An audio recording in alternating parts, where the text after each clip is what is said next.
হে ভাবক ভেবে দেখো বসে নিরালায়, গজব কেন রে দুনিয়ায়, শান্তি কেন নাই রে দুনিয়ায়। হে ভাবক ভেবে দেখো বসে নিরালায়,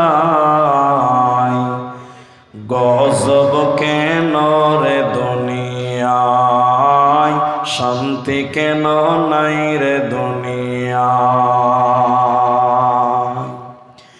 খাঁটি ধার্মিক নাই তো দেশে, মুসলিম চলে কাফের বেশে। খাঁটি ধার্মিক নাই তো দেশে, মুসলিম চলে কাফের বেশে। কথায় কাজে ব্যবহারে বেদিন বোঝা যায়, গজব কেন রে দুনিয়ায়, শান্তি কেন নাই রে দুনিয়ায়। হে ভাবক ভেবে দেখো বসে নিরালায়, গজব কেন রে দুনিয়ায়। নামাজ রোজার ধার ধারে না, সত্য কথা কেউ বলে না। নামাজ রোজার ধার ধারে না, সত্য কথা কেউ বলে না। মিথ্যা আর চুগলখড়ি করিয়া বেড়ায়, গজব কেন রে দুনিয়ায়, শান্তি কেন নাই রে দুনিয়ায়। হে ভাবক ভেবে দেখো বসে নিরালায়, গজব কেন রে দুনিয়ায়, শান্তি কেন নাই রে দুনিয়ায়।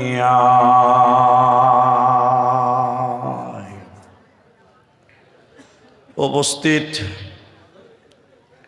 চলমান সভার যোগ্যতম সভাপতি, স্টেজে ওলামায়ে কেরাম, অতিথিবৃন্দ,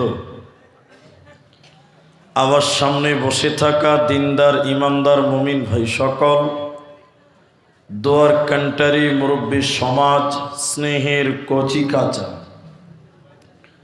পর্দার অন্তরালে বসে থাকা মুমিনা সলেহা মা ও বোনেরা, প্রাণ প্রিয় জানকীনগর পলাশী নদিয়াবাসী, সর্বাগ্রীষে সে মহান আল্লাহ তাবারক ওয়া তাআলার প্রশংসা জ্ঞাপন করি যে আল্লাহ তাবারক ওয়া তাআলা আমাদেরকে এক মসজিদ কেন্দ্রিক আয়োজিত মাহফিলে বসিয়ে কোরআন এবং হাদিসের আলোচনা করা, আপনাদের শ্রবণ করার যিনি তৌফিক ইনায়াত করেছেন, সেই মহান মনিবের দরবারে শুকরিয়া আদায় করি। আমরা সকলেই একবার বলি আলহামদুলিল্লাহ। দরুদ ও সালাম বর্ষিত হোক শেরকারে কায়নাত, তাজদারে মাদানী, নবী কুল শিরোমণি ইমামুল আম্বিয়া, নবী মক্কি, নবী মাদানী, নবী আহমদ, নবী মুহাম্মদুর রাসূলুল্লাহ সাল্লাল্লাহু আলাইহি ওয়াসাল্লাম। আল্লাহুম্মা আমিন, আল্লাহুম্মা সাল্লি আলাইহি, আল্লাহুম্মা বারিক আলাইহি। মোহতারাম ভাইও, আজিজ ও বুজুর্গ দোস্ত, আমি কোরআনুল কারীম 30 পারার প্রথম সূরা 20-21 দুটি আয়াত আপনাদের সামনে তেলাওয়াত করেছি। প্রাসঙ্গিক সূরা ইখলাস তেলাওয়াত করেছি। হাদিসে নববী থেকে একটি মাত্র হাদিসের টুকরো পাঠ করেছি। উল্লেখিত আয়াত এবং হাদিসকে কেন্দ্রবিন্দুর মধ্যে রেখে সংক্ষিপ্ত বিবরণের চেষ্টা করব। যদি আল্লাহ তৌফিক দেন তো আলাইহি তাওয়াক্কালতু ওয়া ইলাইহি উনীব। মহতারাম ভাইও, বুজুর্গ দোস্ত, আমি আমার বক্তব্যের বিষয় বলার পূর্বে দুটি কথা বলবো। সবাই আমার এই কথাটি রাখার চেষ্টা করবেন। বহুত দূর থেকে আপনার গ্রামে আপনার এলাকায় এসেছি। আপনারা যারা বাঙালি মানুষ, আমি আপনাদের কিছু কথা জিজ্ঞাসা করব, আপনারা মুখ খুলে উত্তর দেবেন। সবাই একবার বলুন ইনশাআল্লাহ, মাশাআল্লাহ। দ্বিতীয় কথাটি হলো, আপনারা যদি বুঝার চেষ্টা করেন তাহলে আমি বুঝাতে পারব, আর আপনি যদি মন মানসিকতা অন্যরকম নিয়ে আসেন তাহলে আব্দুর রহমান কেন, আব্দুর রহমানের 17 গোষ্ঠী আপনাকে কিচ্ছু বুঝাতে পারবে না। আমি আপনাদের সামনে শুধুমাত্র কবর, অনলি ফর কবর সম্পর্কে 2-4টি কথা বলবো ইনশাআল্লাহ। যেহেতু ঘড়ির কাঁটায় 9:30 পার হয়ে গেল। পৃথিবীতে যত সত্য আছে তার মধ্যে একটি চিরসত্যর নাম হলো কবর। কবরে যাব না, কবরে যাবে না, এই রকম শক্ত মানুষ পৃথিবীতে আল্লাহ কাউকে পাঠায় নাই। তার মানে ছোট থেকে বড়, শিশু থেকে বৃদ্ধ, সবাইকে একদিন কবরে আসতেই হবে, কবরে যেতেই হবে। সে জায়গা থেকে বাঁচার মতন ক্ষমতা পৃথিবীর কারো হবে? জোরে বলো না। আপনি বলবেন মাওলানা, যে লোকটাকে বাঘে খেলো তার কবর কোনটা? যে লোকটাকে টিমি মাছে খেলো তার কবর কোনটা? দার্শনিকগণ কবরের 3টি ভাগ করেছেন।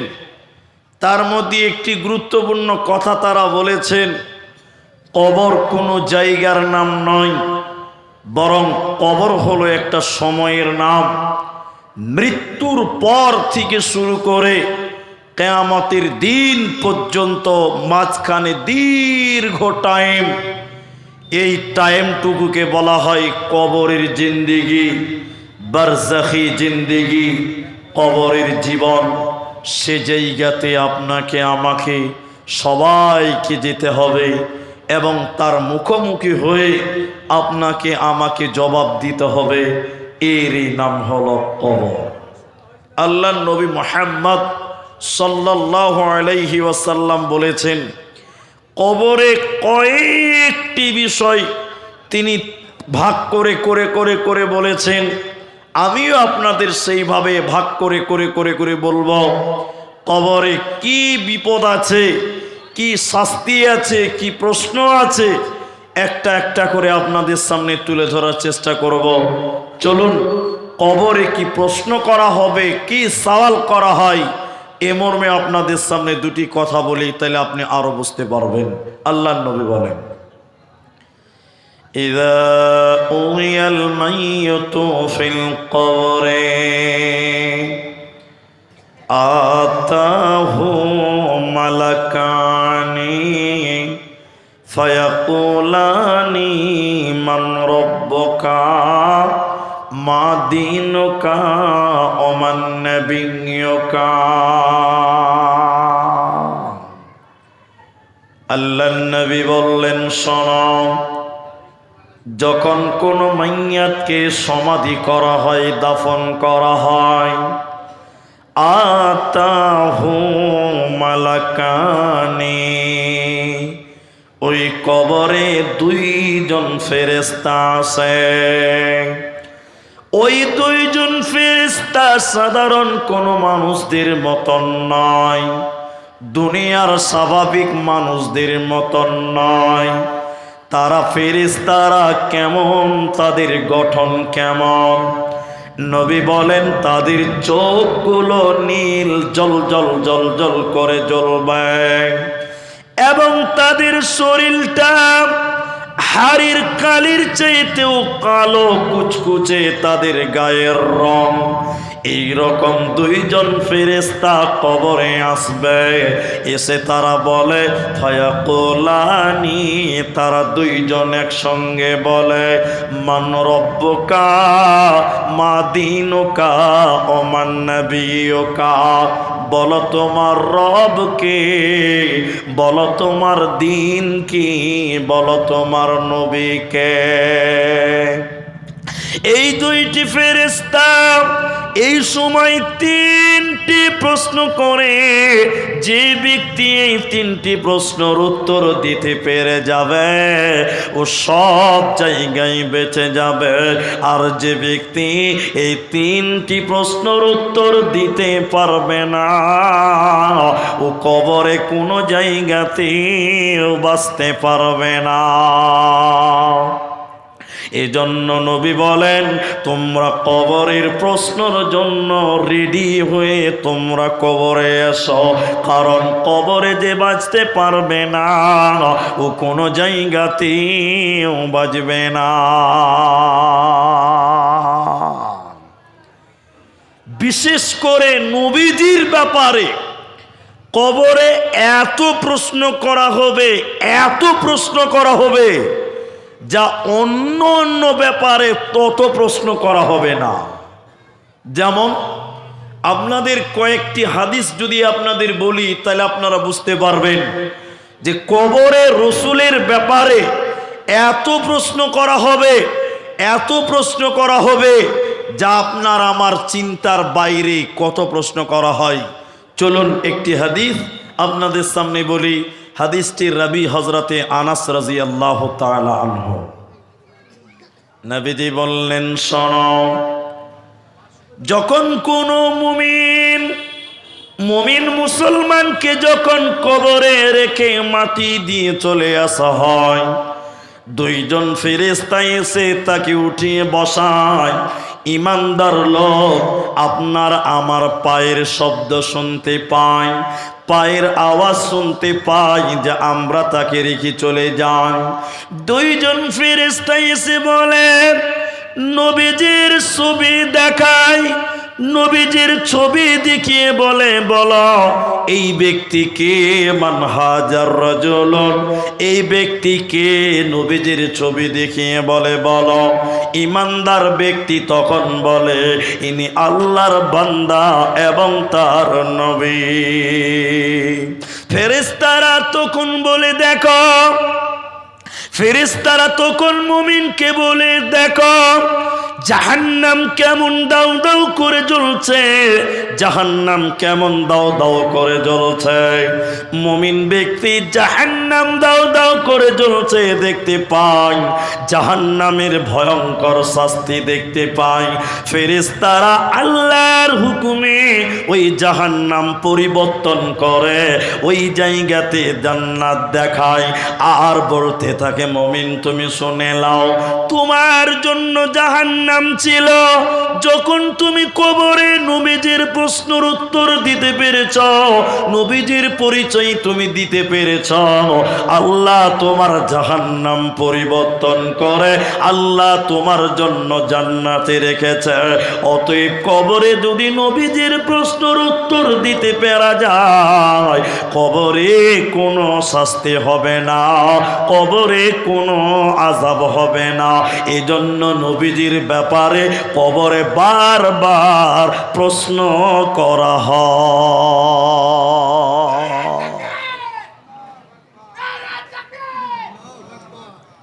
কবরে বারবার রসুলের দিকে ইঙ্গিত করে প্রশ্ন করা হয়। কিন্তু লোকটা যদি বেনামাজি হয়, লোকটা যদি বেপরদা নারী হয়, লোকটা যদি সুদখোর হয়, এক কথায় যদি কাফের মুনাফিক বেঈমান যদি হয়, ওই মানুষটাকে যদি কবর দেন তার কবরের অবস্থাটা কেমন হবে? এদিকে দেখেন, এদিকে দেখেন। নবীজি বললেন শোনো, লোকটা যদি মুনাফিক হয়, বেনামাজি বেপরদা নারী হয়, এই কবরে যখন তাকে রাখা হয় ফেরেশতারা নবীজির দিকে ইশারা করে বলেন ইনি কে তুমি বলো, ইনি কে তুমি বলো। বেনামাজি মুনাফিক এবং কাফের বলেন জানি না। লা আদরি, কোন ধারণা নেই, ইনাকে চিনি না, নবীকে চিনতাম না, জানতাম না, চিনি না। ফেরেশতারা তখন দুইটি কথা তাকে জিজ্ঞাসা করে, দুইটি প্রশ্ন করে। প্রথম প্রশ্ন হলো, কেন কেন তুমি নবী জানতে পারোনি? তুমি তো পাগল ছিলে না, তুমি তো পাগল ছিলে না। তুমি দুনিয়া বুঝেছিলা, রাজনীতি বুঝেছিলা, সংসার বুঝেছিলা, গোটা দুনিয়া তুমি বুঝেছিলা। তাহলে এত সুন্দর বিবেক থাকার পরেও কেন তুমি দুনিয়াতে নবীকে চিনলে না?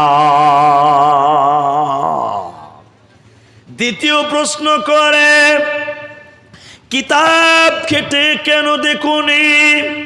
কোরআন ঘেটে কেন নবীজির প্রশ্নের উত্তর জানলে না? কোরআন থেকে কেন নবীজির প্রশ্নের উত্তর তুমি জানতে পারলে না? নিরুপায় হয়ে বেনামাজি মুনাফিক কোনো উত্তর দিতে কবরে পারবে না। এবার ফেরেশতারা লোহার হাতুড়ি নিবে, লোহার ডান্ডা নেবে, মোটা মোটা লোহার হাতুড়ি নেবে। ওই লোহার হাতুড়ি দিয়ে মুনাফিকের মাথায় মারবে, শরীরে মারবে, এত জোরে তাকে পিটবে। ওকে যখন পিটবে, কবরে এসে হাউমাউ করে করে কানবে। মুনাফিক কবরে হাউমাউ করে কানবে। লোহার হাতুড়ি দিয়ে যখন পিটবে, চিল্লিয়ে চিল্লিয়ে কানবে। নবীজি বলছেন, উম্মত শুনে নাও, ওর কান্নার আওয়াজ তামাম পৃথিবী শুনতে পাবে। শুনতে পাবে না মানুষ এবং জিন। মানুষ এবং জিন ব্যতীত সারা পৃথিবী তার চিৎকারের আওয়াজ শুনতে পায়। অতএব কবরে মানুষকে কঠিন আযাব দেওয়া হয়, কবরে মানুষকে শাস্তি দেওয়া হয়। যদি নবীজির পরিচয় না দিতে পারে, কবরে তাকে পিটানো হবে। ওর কবরে বাঁচার উপায় রবে না, রবে না, রবে না। কবর কবর কবর হায় রে, কবর গাহের মাটি। দুনিয়ার সব মায়ার পেছনে তোমারে জেনেছি খাটি। কবর কবর কবর হায় রে, কবর গাহের খার। না জানি কখন আসিয়া যাবে হায়, সে অজানা দেশের ডাক। অতএব কবরে যদি শুধু রসুলের পরিচয়টা না দিতে পারেন, সেদিন কঠিন বিপদ, কঠিন আযাব হবে, কঠিন শাস্তি হবে। আর একটা হাদিস তুলি, হাদিসটির রাবি হযরতে আবু হুরায়রা রাদিয়াল্লাহু তাআলা আনহু। যারা নামাজ পড়েন, আল্লাহর ইবাদত করেন, রসুলের পথের পথিক দুনিয়াতে, আমার দিকে দেখেন, রসুলকে মহাব্বত করেন, ভালোবাসেন। রসুলকে যারা মহাব্বত করেন, রসুলের আদর্শ যারা দিলে গ্রহণ করেছেন, এই রকম লোকদের কপাল কত ভালো। একটু আমার দিকে দেখেন, আজকের মুসলমান এখানে যতটি মানুষ আছেন, এখন যদি আপনাদেরকে জিজ্ঞাসা করি, আপনারা সবাই রসুলকে ভালোবাসেন তো? উত্তর কি দিবেন? একটু বলুন, সবাই রসুলকে ভালোবাসেন তো? বাসেন, মাশাআল্লাহ। কিন্তু এখন যদি লজ্জা দিব না, দুঃখ দিব না, এখন যদি আমি বলি একটু হাত তোলেন তো কার কার মুখে দাড়ি আছে, অনেক মুসলমানের মুখে দাড়ি নাই, সেও আবার রসুলকে ভালোবাসে। ঠিক বললাম না ভাই? রসুলের সুন্নাত মুখে দাড়ি নাই, ও দাবি করে যে আমি রসুলকে মহব্বত করি। আসলে আপনারা মুখ খুলে বলেন, এটা কি মহব্বতই চলছে না 2 নম্বরই চলছে? চিটিংবাজি চলছে, চিটিংবাজি চলছে। বলছে নবীকে ভালোবাসি। কিন্তু যারা প্রকৃতপক্ষে নবীকে ভালোবাসেন, রসুলকে মহাব্বত করেন, রসুলের আদর্শে জীবন গড়েন, তাদের কবরে কি সুসংবাদ রয়েছে। একটু আমার দিকে দেখেন, একটু দেখেন। নবীজি বললেন, শোনো, ইমানদার মানুষকে যখন কবরে রাখা হয়, ওই নীল চক্ষু বিশিষ্ট ফেরেশতা এসে বলে, তোমাদের মাঝে যাকে প্রেরণ করা হয়েছিল, নবী হিসেবে পাঠানো হয়েছিল, তিনি কে? সকলে আমার সঙ্গে বলেন, আশহাদু আল্লাহ ইলাহা ইল্লাল্লাহ ওয়া আশহাদু আন্না মুহাম্মাদান আবদুহু ওয়া রাসূলুহু। মুমিন বলে সাক্ষী দিচ্ছি, শুনে নাও, তিনি আল্লাহর বান্দা এবং তার প্রিয় নবী মুহাম্মদুর রাসূলুল্লাহ সাল্লাল্লাহু আলাইহি ওয়াসাল্লাম। ফেরেশতারা তখন বলে, হে আল্লাহর বান্দা, আমরা জানতাম তুমি এই রকম উত্তর দিবে, তুমি এরকম বলবে। যাও যাও, তুমি ঘুমিয়ে যাও, কবরে তুমি ঘুমিয়ে যাও। লোকটা বলবে না, মুমিন লোক বলবে না, আমি আমার পরিবারের কাছে যেতে চাই। ফেরেশতারা বলবে, ঘুমিয়ে যাও, আজকে তুমি বাসুর ঘরের মতন আনন্দে ঘুমাও। আল্লাহ মুমিনের কবরকে বলবে, কবর, এর কবর তুমি প্রশস্ত হয়ে যাও, কবর তুমি চওড়া হয়ে যাও। আল্লাহ কবরকে প্রশস্ত করবেন, চওড়া করবেন কতটা? নবী বলেন, মুমিনের কবরকে আল্লাহ 70 হাত প্রশস্ত করবেন। বলুন সুবহানাল্লাহ। কত হাত?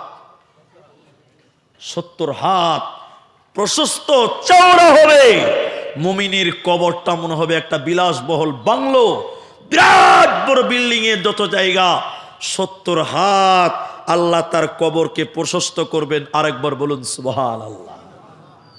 এদিকে দেখেন, কবরে যারা লাশ ধরার জন্য নামে, মাইয়াত, তাদেরকে জিজ্ঞাসা করবেন, তিনাদেরকে জিজ্ঞাসা করবেন, তিনাদেরকে জিজ্ঞাসা করবেন যে কবরটা কতটা চওড়া। তিনারা বলবেন, ভাইজান, কবরে লাশ ধরার জন্য নামি, একটু এদিক সেদিক নড়াচড়া করা যায় না, মাত্র 1 হাত, 1.25 হাত জায়গা, এইটুকু জায়গা। কিন্তু যদি নবীজির পরিচয় দিতে পারেন, আল্লাহ আপনার সেই 1.25 হাতকে 70 হাত বানিয়ে দিবেন। আরেকবার বলুন সুবহানাল্লাহ। হাদিসের পরের কথাগুলো, যদি লোকটা বেনামাজি হয়, মাতাল হয়, নামাজ পড়ে না, আল্লাহ মানে না, ওলামাদের বিরুদ্ধে বলে, কোরআনের বিরোধিতা করে, এই রকম নাফরমান ব্যক্তি যদি হয়, আমার দিকে খুব কর্ণপাত করবেন, অ্যাটেনশন হন। আল্লাহর ফেরেশতারা কবরে বলে, বলো বলো বলো, ইনি কে? নবীজির ছবি দেখে বলবেন, ইনি কে? তুমি বলো। বেঈমান বলবে, আমি চিনি না, জানি না, চিনতাম না, জানতাম না। ফেরেশতারা তখন বলে, জানতাম তুমি এরকম উত্তর দিবে, আমরা আগে আন্দাজ করে নিয়েছিলাম, তোমাকে কঠিন শাস্তি দেওয়া হবে। আল্লাহ তখন কবরকে বলবেন, জমিন, মাটির কবর, এই লোকটা তোর উপরে ছিল, আমি আল্লাহর জমিনের উপরে ছিল, কিন্তু দুনিয়াতে আমি আল্লাহকে মানে নাই। কবর, তুমি প্রতিশোধ নিয়ে নাও, বদলা নিয়ে নাও।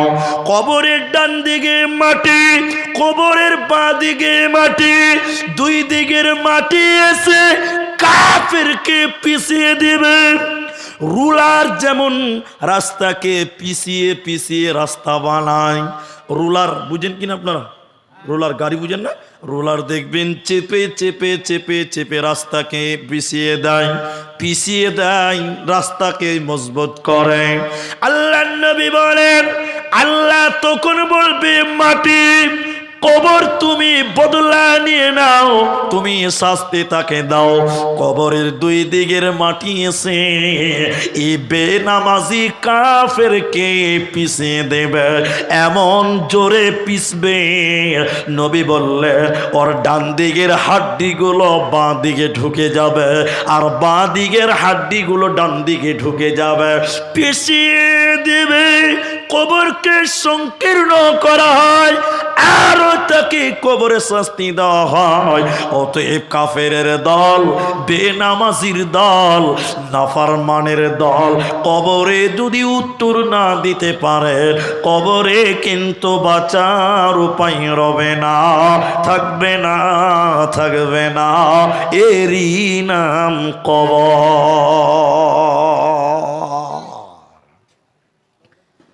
কবর কি ভাইটাল জায়গা জানেন? 1 মিনিটও লাগবে না, এই উপন্যাসটা শুনেন, কিছু একটু পাবেন।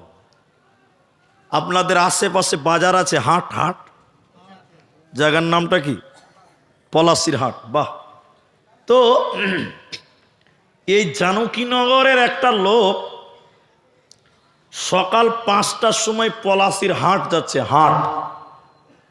তো যাচ্ছে তো দেখতে পাচ্ছে যে ওর ভাতিজা, মানে ভাস্তা, ভাইপু যাকে বলে, ভাইপু ওই কবরের সামনে যে বসে আছে সকাল 5টার সময়। কথা খুব ভালো করে বুঝেন। লোকটা পলাশির হাট গেল, সারাদিন হাট বাজার করলো, আবার সন্ধ্যা 5টার সময় বাড়ি আসছে, তো দেখছে ভাতিজা এখনো কবরের কাছে বসে আছে। ভালো করে বুঝেন। চাচা এবার বলছে, বেটা, ভাতিজাকে বলছে। ভাতিজা কবরের কাছ থেকে বলছে, বলেন চাচা। তা ভাতিজাকে চাচা বলছে। তো দাদির কথা খুব মনে পড়েছে। বাপ, কেন চাচা? বলে কবরে বসে আছিস, তাহলে তো দাদির কথা খুব মনে পড়েছে। বলছে না চাচা, ও দাদি বুড়ি মরে গেছে, ওকে খুঁজে আর লাভ আছে। চাচা তখন বলছে, তাহলে তো দাদুর কথা খুব মনে পড়েছে বোধ হয়, তুই কবরে বসে আছিস। বলে না চাচা, ও দাদুকেও মনে পড়েনি। তা তুই কবরে বসে আছিস কেন সারাদিন থেকে রে? বলে চাচা, আমার একটা কম্বল চুরি হয়ে গেছে, তো ওই কম্বলটা খুঁজবার লিগে কবরস্থানে এসেছি, বসে আছে। আচ্ছা আপনারা বলুন তো, চাচা এবার রাখবে কি রাখবে না? এতটি লোক কথা বলে না, রাখবে না? চাচা বলছে, মারবো চর, ফাইলামও করছিস আমার সঙ্গে? এই তোর কম্বল চুরি হয়েছে, তো জলসাতে যা ভাই, ফটিক চাচা চায়ের দোকানে যা, মার্কেটে যা, যেখানে 10টা লোক আছে ওইখানে যা, তুই খোঁজ কর, কম্বল পাবি। তুই কবরস্থানে কম্বল খুঁজতে এসছিস, কবরের লোকেরা কি তোর কম্বল চুরি করতে গেছে নাকি রে? ওই খ্যাপা। তখন ভাতিজা বলছে, চাচা আমি খ্যাপা লয়, তুমি খ্যাপা, তোমার বাপও খ্যাপা। বলছে কেন? বলছে কেন? বলে কেন মানে? বলে চাচা, চাচা বলছে কেন, তো কম্বল কি ওদের চোরে কবরে চুরি করেছে? বলে না চাচা, চোরে কম্বল চুরি করে যেখানে যাক না কেন, আমি মেন গেটে বসে আছি, ওকে একদিন এই জায়গাতে আসতেই হবে। আচ্ছা বলুন, ঠিক বলেছে না ভুল বলেছে? যখানেই পালাক না কেন, আমি মেন গেটে আছি কবর, এই কবরে একদিন ওকে আসতে, এখান থেকে পালাবার ক্ষমতা। তুমি চাই কুখ্যাত হও, চাই বিখ্যাত হও, কবরে শাস্তি হয় কেন? 3টি প্রশ্ন রেখে দিয়েছি, ওটা বলবো, লাস্টে বলবো। কবরে শাস্তি হয় কেন? ভাইয়েরা ভাইয়েরা, মুসলিম যুবক ছেলেরা কান করে শুনেন। আল্লাহর নবী 2টি কবরের সামনে দিয়ে যাচ্ছিল, এদিকে দেখেন, হঠাৎ নবী দাঁড়িয়ে গিয়ে বললেন, হে লোক সকল, এই কবর 2টিতে আযাব হচ্ছে। নবী কি গায়েব জানে? না, আল্লাহ ওহির মাধ্যমে জানান, ওইটাই তিনি জানেন। ঠিক বললাম না ভাই? নবীজি বললেন, এই কবর 2টিতে শাস্তি হচ্ছে, আযাব দেওয়া হচ্ছে। হে লোকেরা, তোমরা কি জানো কেন কেন কিসের কারণে শাস্তি হয়? বিশাল বড় কোনো পাপের কারণে নয়, অনেক বড় গুনার কারণে নয়, ছোট্ট মাত্র দুটি গুনার কারণে এই দুটি কবরে শাস্তি হয়। সেই দুটি কি? এদিকে ভাই যুবকেরা, প্রথম নম্বর হলো এই লোকেরা পেশাব করার পর পানি নিত না, পবিত্রতা অর্জন করত না, পেশাব করার পর অপবিত্রই থেকে যেত। এরই কারণে তাদের কবরে আজকে আযাব হয়। এই এলাকাতে আছে কিনা আমি জানি না বাবা, তবে আপনারা বলবেন হ্যাঁ বা না। অনেক জায়গার মুসলমান যুবকদেরকে দেখে এদিকে দেখেন, জিন্সের প্যান্ট পরে রাস্তা দিয়ে চলে, যখন পেশাব লাগে চেন খুলে দিয়ে রাস্তাতেই মোটর চালু করে দেয়। এরকম লোক নাই? এদিকে নাই ভাই? পেশাব লেগেছে রাস্তার ধারে দাঁড়িয়েই সাবমার্শাল জুড়ে দিচ্ছে গো, পানি নিতে হবে, ওইটা ওর খবরই নাই। এরকম অনেক বিয়াদব চ্যাংরা আমাদের মুসলিমদের মধ্যেও আছে বাবা। শুনিলেন, পেশাব করার পর পানি না নেওয়ার কারণে, অপবিত্র থাকার কারণে ওর কবরে শাস্তি হয়েছে। দ্বিতীয় নম্বর গুনাহ কি? কান করে শুনেন মায়েরা, লোকটা চুগলখোর, গ্রামে চুগলখড়ি করে বেড়াতো। এর কথা ওর কাছে, ওর কথা এর কাছে বলে দ্বন্দ্ব লাগাতো, ঝামেলা লাগাতো, ঝগড়া লাগাতো, অশান্তি তৈরি করত। এই দুইটি কারণে এদের কবরের ভিতরে শাস্তি দেওয়া হয়। এই দুটি কারণে এদের কবরে আযাব হচ্ছে মুসলমান। অতএব তোমরা এই দুইটি গুনাহ থেকে বেঁচে যাও। আপনাদের পশ্চিমবঙ্গে মাধ্যমিক পরীক্ষা কখন বাবা? মাধ্যমিক পরীক্ষা বুঝেন না আপনারা? ফেব্রুয়ারি মাসে মাধ্যমিক পরীক্ষা, ফেব্রুয়ারি মাসে। আমার একটা কাগজ দেন তো ভাই, যে কোনো একটা কাগজ দেন। হ্যাঁ বাস, মাশাআল্লাহ, জাযাকাল্লাহ। দেখেন, মাধ্যমিক পরীক্ষাতে যে কোশ্চিনগুলো বানানো হয়, ওগুলো পরীক্ষার আগে সরকার কাউকে দেবে? যদি দিয়ে দেয় কি হবে বাবা? সবচেয়ে বেকার পেকার, সবচেয়ে বেকারটা ফার্স্ট ডিভিশনে পাস করবে, করবে না? যদি আগে দেখে লায় সবাই ফার্স্ট, লাস্ট কেউ হবে না। এবার দেখেন, কিন্তু বলুন এদিকে দেখেন, কেউ যদি 2025 সালের ফেব্রুয়ারিতে মাধ্যমিকে ফেল করে যায়, ও 26 সালে আবার পরীক্ষা দিতে পাবে। এরা হ্যাঁ না বলে না যে পাবে না? পাবে। 26 সালে ফেল পড়ে গেলে আবার 27 সালে আবার মাধ্যমিক দিতে পাবে। তাহলে একবার ফেল করলে দুবার, দুবার ফেল করলে তিনবার চান্স আছে না নাই? আছে। এবার আপনারা বলুন, কবরের প্রশ্ন, কবর, নবী কবরের প্রশ্নটা গোপন করে রেখেছে না লোককে জানিয়ে দিয়েছে? সবাইকে জানিয়ে দিয়েছে। কিন্তু বলুন, কেউ যদি কবরে যেয়ে বলে যে আল্লাহ এবার পারলাম না, আরেকবার এসে আমি উত্তর দিব, সুযোগ পাবে? এতটি লোক এবার বলুন পাবে? কবরে এক চান্সে আপনাকে আমাকে পাস করতে হবে, দ্বিতীয় চান্স বলে কোনো অপশন কবরে কাউকে দেওয়া হবে না।